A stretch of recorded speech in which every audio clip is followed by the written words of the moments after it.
Selamat pagi semuanya. Assalamualaikum warahmatullahi wabarakatuh. Salam dan bahagia. Waalaikumsalam warahmatullahi Ibu. wabarakatuh. Salam Bu. Salam Bu. Ya, apa kabar? Sehat-sehat semuanya ya? Sehat Bu. Sehat Bu, alhamdulillah. Sehat Bu, alhamdulillah. Ya, baik. Oke, sebelum kita memulai perkuliahan pada pagi hari ini, mari kita berdoa memohon perlindungan Tuhan dan kelancaran untuk kuliah kita hari ini. Berdoa disilahkan.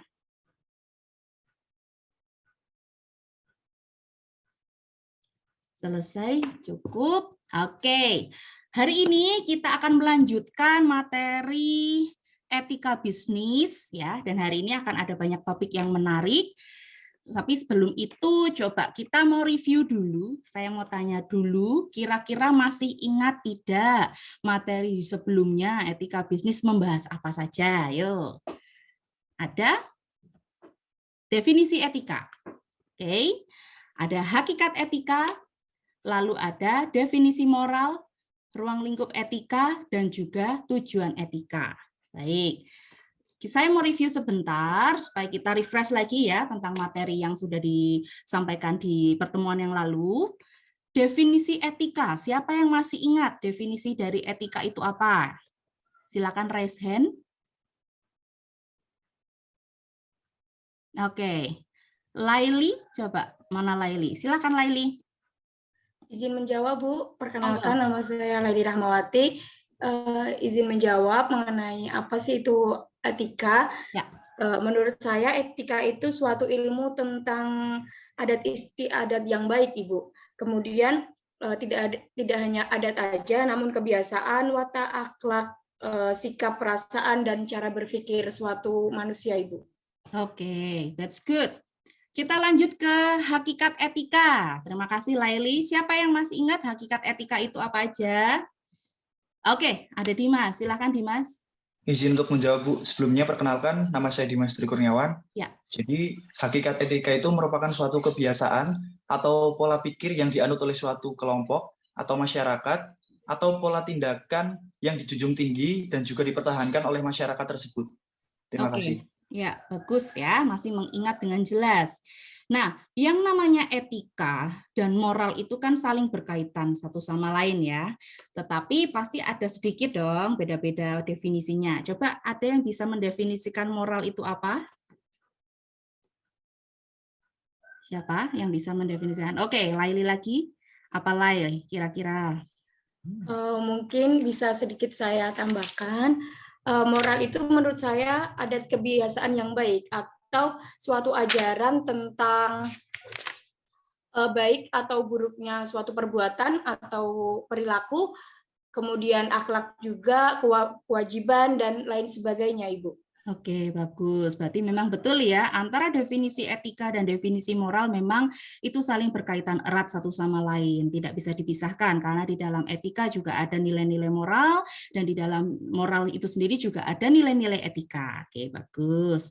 Lalu selanjutnya, ruang lingkup etika itu ada apa aja? Siapa yang masih mengingat topik kita pertemuan lalu? Oke, ada Edi. Silakan Edi.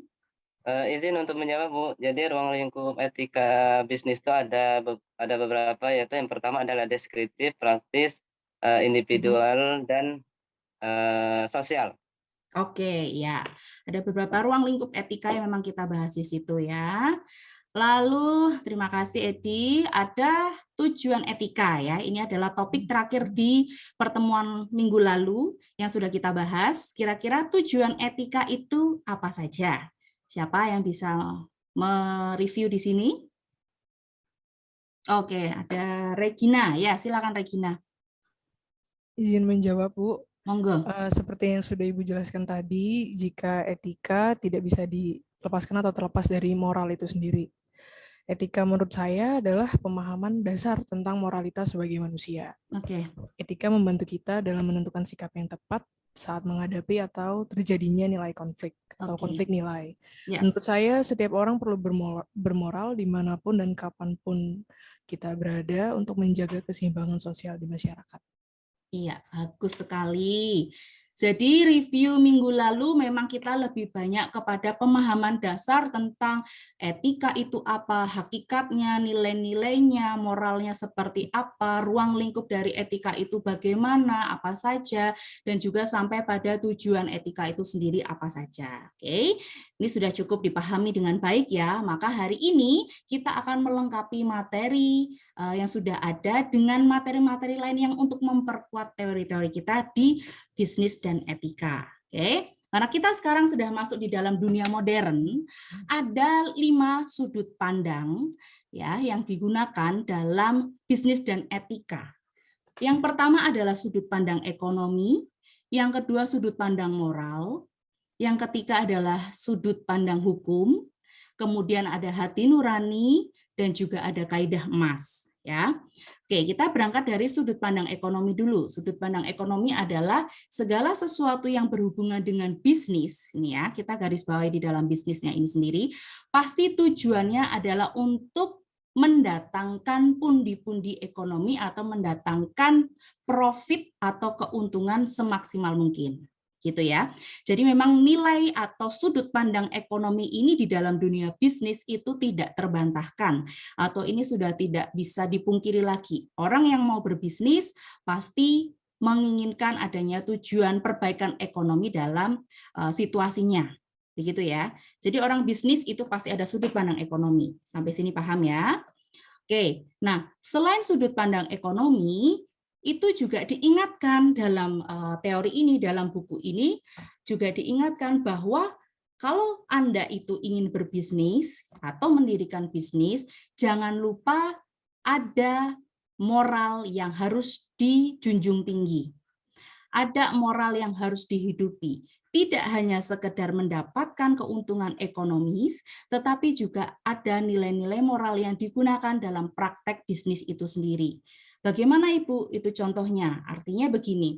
Oke, kita mendatangkan keuntungan gitu ya, kita ingin bisnis kita berhasil, tetapi kita juga tidak boleh lupa bahwa bisnis yang kita jalankan adalah bisnis-bisnis yang baik, bisnis yang tidak merugikan, yang tidak menyakiti, ya kan? Yang bisa digunakan secara baik, secara halal. Nah, seperti itu. Sudut pandang moral itu masuk dalam pemahaman yang seperti itu. Oke. Yang berikutnya adalah sudut pandang hukum. Sudut pandang hukum itu lebih kepada begini. Jika Anda itu ingin membuka sebuah bisnis, menjalankan bisnis gitu ya, atau mendirikan sebuah bisnis, maka tidak boleh melupakan aspek-aspek hukum di dalamnya. Nilai-nilai legalitas gitu ya, aturan-aturan yang berlaku gitu.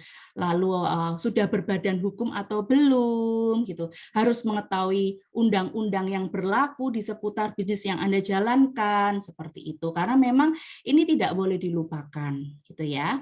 Ada sudut pandang ekonomi, sudut pandang moral dan juga sudut pandang hukum. Sampai sini paham ya? Oke. Kalau sudah paham, kita lanjut ke bagian hati nurani. Hati nurani ini lebih kepada tanggung jawab person kita ya, urusan personal kita. Jadi di dalam tiap pribadi manusia itu pasti memiliki hati nurani.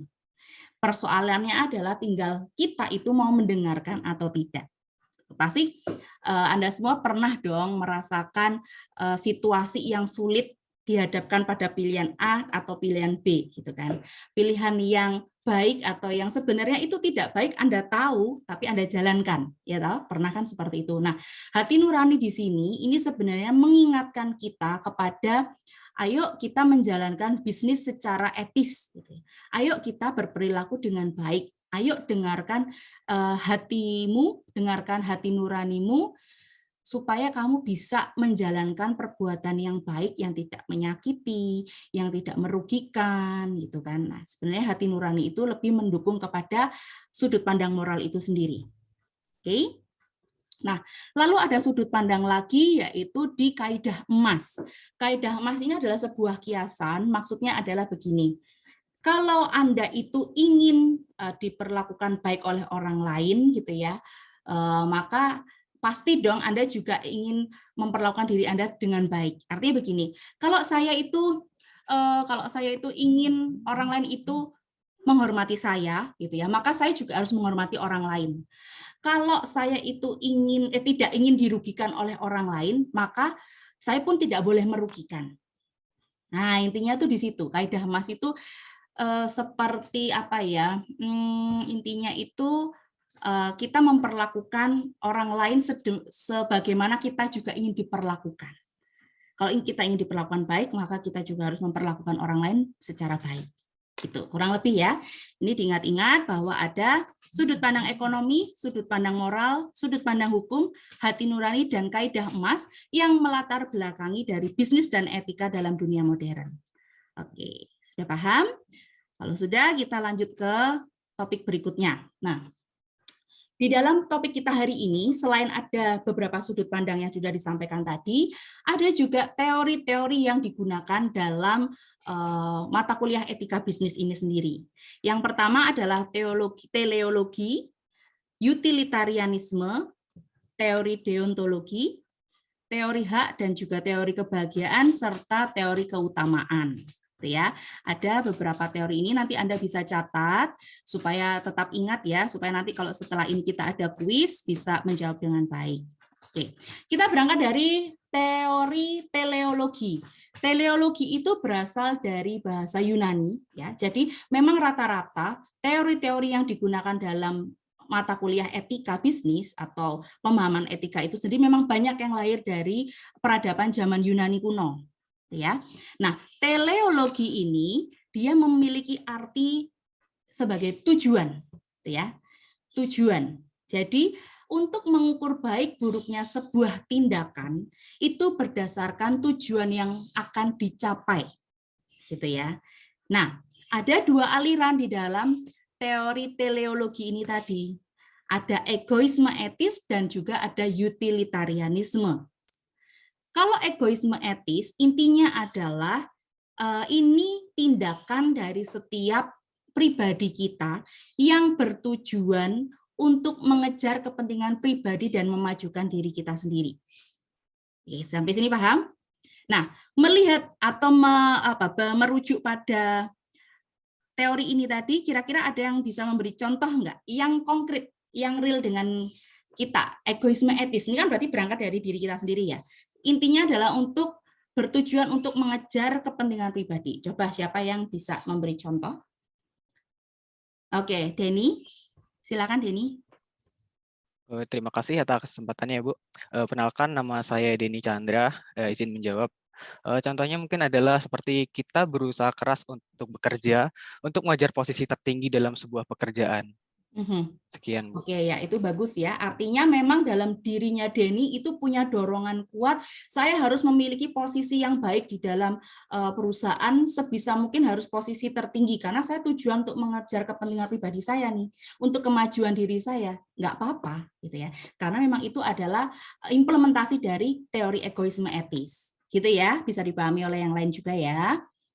Lalu yang kedua adalah utilitarianisme. Ini bertolak belakang dengan egoisme etis. Kalau egoisme etis itu dia berbicara tentang dirinya sendiri, kemajuan dirinya sendiri, tapi kalau utilitarianisme, dia itu bertujuan untuk membawa manfaat bagi masyarakat atau bagi banyak orang, bukan dirinya sendiri. Oke, maka di situ juga sudah dijelaskan toh, the greatest happiness of the greatest number. Ya, jadi sesuatu itu bertujuan baik kalau kamu itu bisa membawa manfaat bagi banyak orang. Coba siapa yang bisa memberi contoh di sini dari teori ini? Oh, Rika, silakan Rika. Baik Bu, terima kasih. Sebelumnya perkenalkan nama saya Rika Putri Helianti.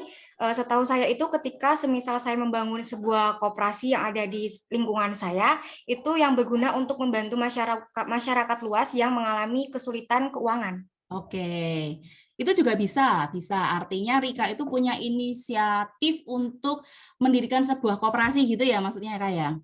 Untuk membawa masyarakat di desanya punya kesejahteraan atau punya solusi dari permasalahannya, begitu kurang lebih ya. Benar Rika ya? Oke ya. Nah, kurang lebih seperti itu ya. Dan banyak sekali contoh-contoh di luar sana atau yang bisa kita rasakan sehari-hari ya yang berkaitan dengan utilitarianisme. Intinya kalau egoisme etis itu untuk dirimu sendiri, kalau utilitarianisme itu untuk kepentingan banyak orang. Sampai sini paham?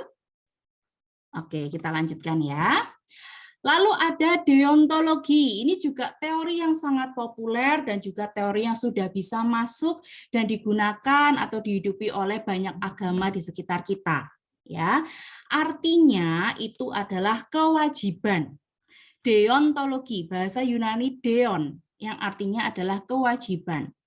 Maksudnya adalah suatu tindakan dianggap baik atau buruk itu berdasarkan dari tindakan itu sesuai dengan kewajibannya atau tidak, gitu ya. Nah, karena etika yang menjadi dasar tindakan baik dan buruk adalah dari kewajiban itu sendiri. Bisa ditangkap maksudnya? Oke. Coba, siapa yang bisa memberi contoh dari penyampaian deontologi ini? Teori deontologi, maksudnya kewajiban. Oh, ada siapa? Syahma. Silakan Syahma. Baik, terima kasih untuk kesempatannya. Nama saya Syahma Rosufatika, Bu. Saya izin menjawab. Contoh yang saya ambil dari sini, saya sendiri beragama Islam. Berarti saya berkewajiban untuk mempercayai agama saya, rajin beribadah, menjalankan perintah, dan menjauhi larangannya. Yes, bagus sekali. Itu hal yang sangat mudah yang bisa kita rasakan sebagai insan manusia yang memeluk agama tertentu, ya. Syahma beragama Islam, maka dia sudah selayaknya berkewajiban untuk mempercayai sholat 5 waktu misalnya seperti itu ya, beribadah dengan baik dan segala macam, menjauhi larangannya gitu. Dan itu juga saya pikir ya, berlaku juga di agama-agama yang lain. Nah, itu contoh simpel yang bisa kita rasakan dari teori-teori etika yang ada ini. Itu ya. Paham di sini deontologi? Ya, oke. Kita lanjut ke teori H. Nah, ini juga sebenarnya sangat relate dengan aktivitas kita sehari-hari gitu ya. Karena teori H ini memang sangat bisa kita temui dari kegiatan-kegiatan atau dari person-person yang kita temui juga sehari-hari ya. Nah, di sini dikatakan bahwa teori H itu merupakan yang paling banyak dipakai untuk mengevaluasi baik buruknya perbuatan atau perilaku ya toh yang berkaitan dengan kewajiban itu sendiri. Jadi teori H itu pasti temennya itu kewajiban gitu. Nah, didasarkan atas martabat manusia dan memiliki karakteristik bahwa martabat manusia itu adalah sama. Ya, teori H. Ya, teori H itu dia berbicara seperti itu. Gitu. Biasanya gini, kalau saya sudah melakukan kewajiban saya, maka saya berhak mendapatkan apa yang menjadi hak saya. Itu teori H. Oke, coba di sini siapa yang bisa memberikan contoh konkret? Teori H itu seperti apa? Siapa ini? Oh, Saida. Silakan Saida. Ya, Pelandri. Perkenalkan, saya Saida Mubarokah. Di sini saya ingin menjawab pertanyaan itu. Menurut saya adalah seorang pegawai yang menerima gaji. Kan menurut saya itu kan mereka sudah melakukan kewajiban, mereka sudah bekerja, mereka sudah lembur dan sebagainya. Jadi sebagai haknya adalah mereka berhak untuk menerima gaji.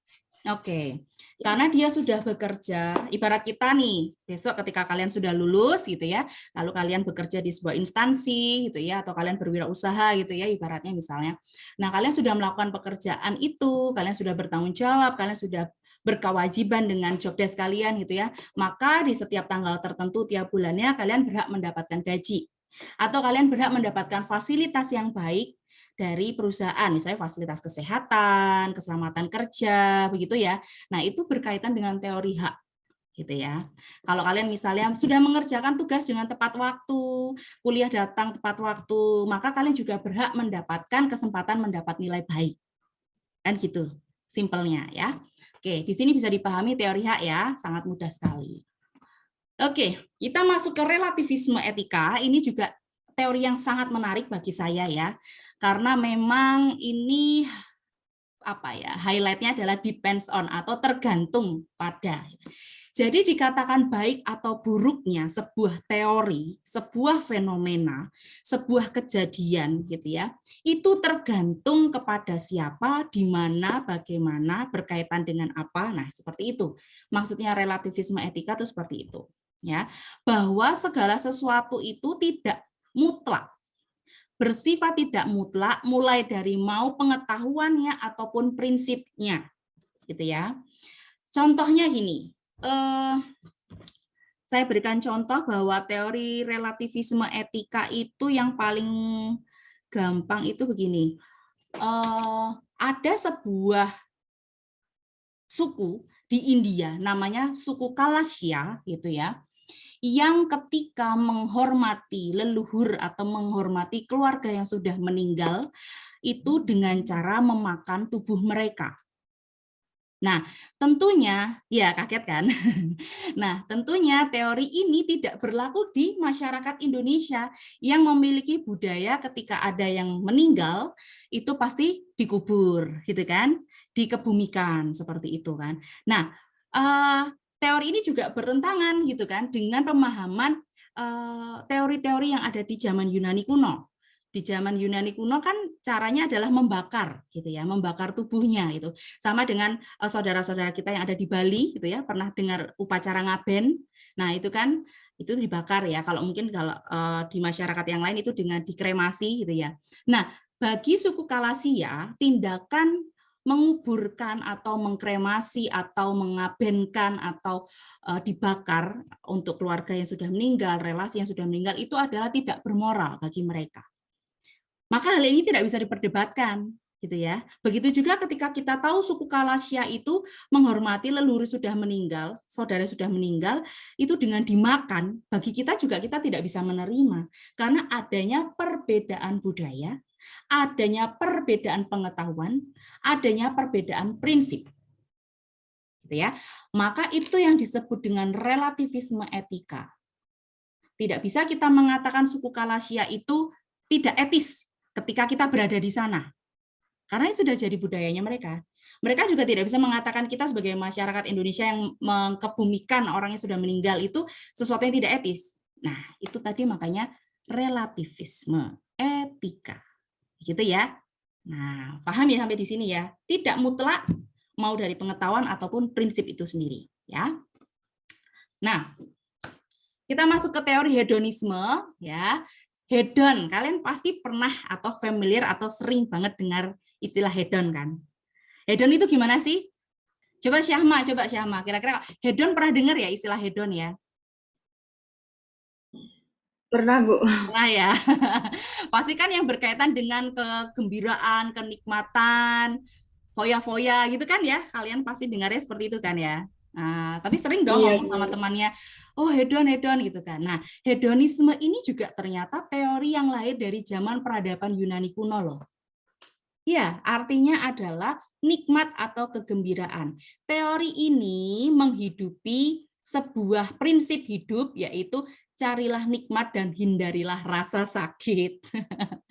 Itu. Jadi intinya adalah kita sebagai manusia, gitu ya, itu pasti ingin gembira, pasti ingin senang, pasti ingin bahagia, dan kita pasti berusaha sebagaimana mungkin untuk menghindari rasa sakit, betul?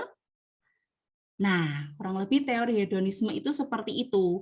Jadi intinya adalah dorongan-dorongan dari dalam diri kita yang berupaya untuk menghadirkan kebahagiaan pada diri kita, entah apapun itu caranya ya, entah apapun itu konsepnya, bagaimana cara kita tetap bahagia, tetap gembira, dan kita tidak sakit, gitu ya. Tetapi di sini diingatkan oleh Aristippos bahwa dalam kamu mencapai teori kebahagiaan ini tadi, atau kegembiraan ini tadi, kamu tidak boleh melupakan nilai-nilai kebijaksanaan, keseimbangan, dan penguasaan diri. Gitu ya. Jadi jangan sampai kamu mengikuti dorongan-dorongan irasional atau dorongan-dorongan yang tidak rasional dalam dirimu untuk mencapai kebahagiaan itu. Jadi boleh bahagia, boleh gembira, boleh nikmat, ya toh, tetapi tetap harus bijaksana, tetap harus seimbang, tetap harus bisa menguasai diri. Gitu. Sampai sini paham? Paham, Bu. Paham, Bu. Oke. Yo, semangat. Terus ada lagi teori keutamaan. Nah, teori keutamaan itu dia berbicara tentang hal-hal yang terutama dalam hidup kita sebagai seorang diri manusia, ya. Ini pasti berkaitan dengan sikap kita sebagai manusia, akhlak kita sebagai manusia, gitu ya. Terus apa saja sih sebenarnya yang harus kita lakukan dalam keutamaan hidup? Kalau saya hidup ya sebagai diri saya sendiri ataupun sebagai pribadi yang sosial, artinya juga saya hidup bermasyarakat, gitu ya. Itu ada apa aja sih yang harus saya hidupi, gitu. Nah, coba kita lihat dari teori keutamaan ini, definisinya bisa kalian lihat di screen ya. Apa saja sih kira-kira yang mempengaruhi kita untuk bertingkah laku baik secara moral? Coba ada nggak yang bisa berpendapat? Kira-kira yang nyambung dengan teori keutamaan. Siapa di sini yang bisa? Oh, ada Abdul Hamid, silakan. Hamid. Terima kasih sebelumnya atas kesempatannya Ibu. Mohon izin untuk menjawab mengenai teori keutamaan. Itu mungkin yang pertama adalah hidup dengan baik, yang kedua berusaha dengan keras, kemudian yang ketiga hidup dengan adil dan bijaksana. Oke, bagus sekali Abdul Hamid. Keren sekali ya. Jadi memang ketika kita itu hidup sebagai pribadi atau sebagai sosial untuk bermasyarakat ya, kita itu harus hidup baik. Tadi dikatakan Hamid seperti itu ya Hamid ya. Harus hidup secara baik, apapun itu perilakunya kita berkewajiban untuk hidup baik. Berarti tadi masuk ke teori deontologi juga gitu ya. Terus berarti kita juga bisa menyerap ilmu atau teori dari utilitarianisme juga. Ya kan, bisa masuk di sini untuk hidup baik kok gitu ya. Terus habis itu ada lagi apa tadi, berusaha keras ya. Nah, maka memang dalam mencapai sesuatu kita harus berusaha. Kita harus mewujudkan itu. Sebisa mungkin kita harus wujudkan itu dengan baik. Nah, itu bisa juga. Lalu yang ketiga tadi apa? Adil. Nah, adil ini juga mempengaruhi perilaku kita terhadap orang lain yang ada di sekitar kita, terhadap orang yang kita temui, terhadap keluarga kita, terhadap teman kita, gitu ya. Saya sebagai dosen pun juga harus memberi nilai dengan adil, kan seperti itu ya. Lalu bijaksana. Nah, ini juga kita harus menjadi pribadi yang bijaksana dalam segala situasi, kondisi, permasalahan, dan konflik-konflik. Ini sebenarnya contoh-contoh dari teori keutamaan. Ada kebijaksanaan, ada keadilan, suka bekerja keras gitu ya, dan juga ada hidup yang baik gitu ya. Kebijaksanaan itu intinya begini, ketika Anda itu menjadi seorang pemimpin gitu ya, ketika Anda dipercaya oleh komunitas atau tempat Anda beraktivitas gitu ya, itu dapat mengambil keputusan yang baik yang memang benar-benar bermanfaat bagi banyak orang. Maka utilitarianisme juga bisa masuk ke aspek kebijaksanaan. Ya. Lalu keadilan. Nah ini nanti akan dibahas lebih lanjut di pertemuan berikutnya tentang teori dan keadilan yang ada di dalam etika bisnis ya. Ini kita sounding dulu di teori di sininya dulu ya, teori keutamaannya. Itu ada keadilan. Nah, ini besok kalian kan juga akan menjadi orang tua ya. Ketika besok kalian itu memiliki anak, kalian itu harus bisa adil dalam memperlakukan anak-anak gitu ya, agar tidak timbul yang adanya iri hati gitu ya. Sama seperti dosen gitu ya, memberi nilai itu juga harus adil, jangan karena saya dekat dengan si A, maka saya harus memberi nilai yang baik pada si A. Padahal yang lainnya juga memiliki kesempatan untuk dinilai baik kan gitu. Oke. Susah tidak? Sebenarnya tidak susah, cuman kadangkala lupa untuk dilakukan karena ada aspek-aspek lain dalam hidup yang kadang-kala kita bisa apa ya, wah karena ini ada aspek subjektif gitu loh yang muncul gitu ya. Tapi tolong diingat lagi bahwa teori keutamaan ngomong ini gitu ya. Terus yang ketiga adalah suka bekerja keras. Nah ini tadi harus bekerja keras demi mencapai cita-citanya. Ini masuk pada teori apa tadi yang pertama? Egoisme. Egoisme apa? Etis, Bu. Yes, oke. Ada egoisme etis, bahwa kalau kamu ingin sesuatu, kalau Anda ingin mencapai sesuatu, bekerja keraslah. Gitu ya. Nah, gitu. Lalu yang terakhir adalah hidup yang baik. Nah, ini masuk pada teori deontologi. Ya kan? Deontologi tadi berkewajiban ya, toh melakukan sesuatu itu sesuai dengan diukur oleh kewajibannya gitu ya. Deontologi itu dikeluarkan oleh Immanuel Kant yang mengatakan bahwa ukuran baik tidaknya tindakan itu berdasarkan kewajiban itu sendiri. Tadi contohnya sudah disampaikan oleh siapa ya tadi ya, saya lupa itu. Oleh siapa, Syahma kalau tidak salah ya, Syahma, bahwa ketika saya beragama Islam ya berarti saya harus mempunyai hidup yang baik juga, menuruti ajaran-ajaran yang ada yang berlaku, menjauhi larangannya, ibadah dengan baik, tepat waktu gitu kan, supaya saya bisa hidup dimanapun berada gitu ya. Jadi ini memang konsep-konsep dari teori keutamaan. Nah, sebenarnya pada kesempatan hari ini gitu ya, saya itu lebih mengajak kita semua itu lebih pada pemahaman bahwa ketika mau berbisnis, oke, berbisnis, tetapi ada nilai-nilai dasar moral, ada nilai-nilai dasar etis yang memang harus kita junjung tinggi gitu ya. Agar apa? Agar kita sampai pada pemahaman being a good human, being is a good business. Jadi, kalau kita menjadi orang yang baik, atau kita itu menjadi orang yang etis, tentunya dengan menerapkan teori-teori yang ada tadi, yang sudah kita bahas bersama, yang sudah kalian berikan contohnya juga ya, itu juga percayalah kita akan menjalankan bisnis secara baik juga. Maka memang betul ketika bisnis itu berjalan, memang harus dilatar belakangi oleh pribadi-pribadi yang baik dulu, agar bisa menjadi bisnis yang baik juga. Intinya seperti itu ya. Hari ini kita sudah ngomong tentang sudut pandang yang ada di dalam etika bisnis di dunia modern. Ada sudut pandang ekonomis, ada sudut pandang moral, sudut pandang hukum, hati nurani, dan juga kaidah MAS. Jangan lupa absen ya. Setelah ini silakan kalian melaksanakan absen di Sipedar gitu ya. Tolong dicek lagi, masih ada waktu cukup banyak untuk melakukan absen.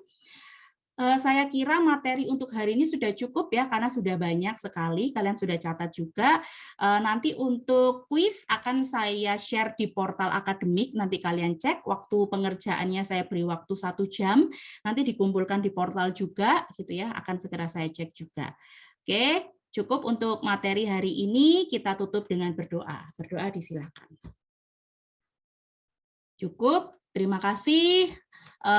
Terima kasih semuanya untuk pertemuan hari ini. Untuk perkuliahan hari ini kita bertemu lagi di minggu depan di jam yang sama dengan topik yang berbeda dan jauh lebih menarik lagi gitu ya. Jadi silakan hadir tepat waktu. Terima kasih juga yang sudah berpartisipasi, berpendapat dan juga menyuarakan contoh-contoh tadi ya. Luar biasa, keren sekali.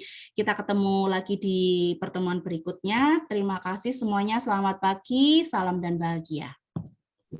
Salam. Salam. Terima kasih, Bu. Ya, sehat-sehat semuanya ya.